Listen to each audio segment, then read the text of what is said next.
რუსული კინოს ფესტივალის ფარგლებში ქართველ და რუს კინემატოგრაფისტებს შორის შეხვედრა შედგა. სტუმრები ერთმანეთს ეროვნულ კინოცენტრში არაოფიციალურ გარემოში შეხვდნენ. მათი საუბრეს კინოს შესახებ. შეხვედრა და დისკუსია მიზნად ხელოვნების დაახლოებას ისახავს, რაც ორივე ქვეყნის კინოს განვითარებას შეუწყობს ხელს.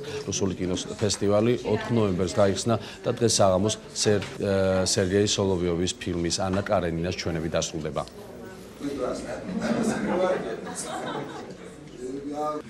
ყველანაირი შეხვედრა, ყველანაირი კონტაქტი მნიშვნელოვანი არის, იმიტომ რომ ხელოვნება არის, როგორ გითხრათ, ისეთი დარგი, რომელიც ყველა ქვეყანაში, მთელი კაცობრიობა ხელოვნების საშუალებით რას ქადაგებს? ქადაგებს იმას, რომ სიკეთე, სიყვარული, ურთიერთობა უნდა არსებობს. Я думаю, что მე ვფიქრობ, აუცილებელია ჩვენი გაერთიანება იმისთვის, რომ შეიქმნას რაღაც ახალი კინოინდუსტრია. ის უნდა იყოს განხორციელებული ისეთ სისტემაში, რომელშიც ჩვენ შევძლებთ მხარი დავუჭიროთ ერთმანეთს. უნდა დავივიწყოთ ან შევცვალოთ იდეოლოგიური ფაქტორი. ის ფაქტი, რომ ჩვენი კინოინდუსტრიის გადარჩენა მხოლოდ ერთად შეიძლება, ჩემთვის ცხადია.